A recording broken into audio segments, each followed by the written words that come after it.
मातंग समाजाचं एक नवं नेतृत्व उभरून येत आहे. त्या रुक्मिणीताई लोंढे आणि खरं मी सर्वांचा आभार मानतो आणि सोलापूरकरांना क्रांतिकारी जयभीम करतो.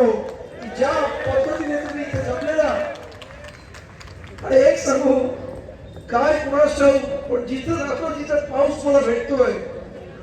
याला माहिती बाबूराव मानेला 2 दिवसापूर्वी आम्ही पिंपरीची सोडला होतो. धो पावसामध्ये दोघंही भिजलो. तर पण चांगलं आहे. आज निसर्ग सुद्धा तुम्हाला साथ द्यायला तयार आहे.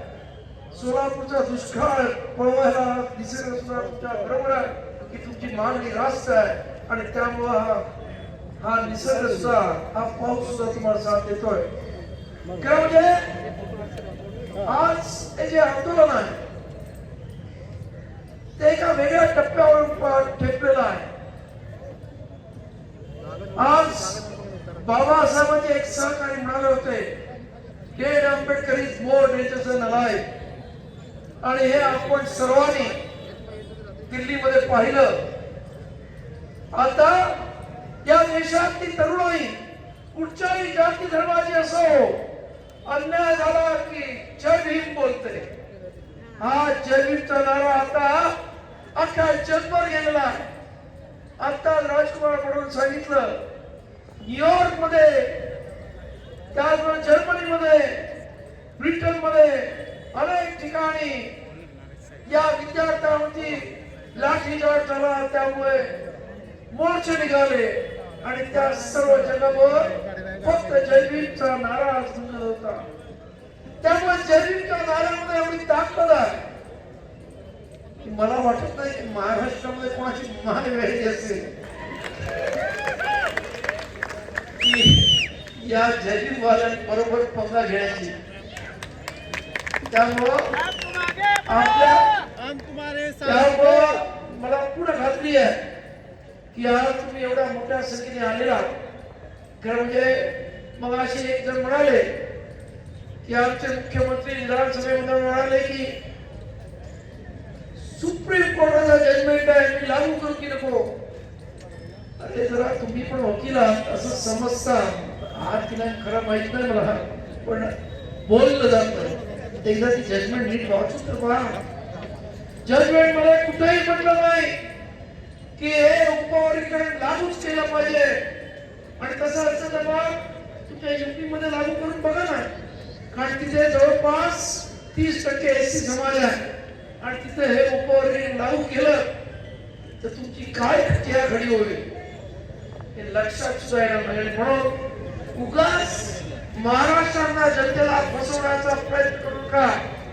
तिथे स्पष्ट त्या जजमेंट मध्ये लिहिलेलं आहे की पहिल्यांदा इम्पेरिकल डाटा हवा म्हणजे अचूक माहिती असल्याशिवाय तुम्ही हे अशा पद्धतीचा निर्णय घेऊ शकत नाही. त्याचबरोबर तुम्हाला या राज्यामध्ये हे जर उपवर्गीकरण करायचं असेल तर त्याचा राजकीय फायदा घेण्यासाठी उपवर्गीकरण करू नका असा स्पष्ट आदेश आहे. आणि तुम्ही हे पुढे राजकीय राजकारण करण्याचा प्रयत्न करताय. या इतर दलितांमध्ये फोटाफूट करण्याचा प्रयत्न करताय. आपल्याला माहित असेल कर्नाटक मध्ये सुद्धा हे उपवर्गीकरण करण्यात आलं परंतु कर्नाटक मध्ये उच्च न्यायालयाने कर्नाटकाच्या लगेच त्याला स्टे दिला. कारण महत्वाचं आहे की संविधान एक बोलतं आणि हल्ली सुप्रीम कोर्ट वेगळंच बोलतं. हल्ली सुप्रीम कोर्टावरती पण किती विश्वास ठेवायचा महत्वाचा प्रश्न आहे. कारण 2004 मध्ये इविचनिया वर्सेस आंध्र प्रदेश अशी एक कोर्टामध्ये सुप्रीम कोर्टामध्ये केस आली.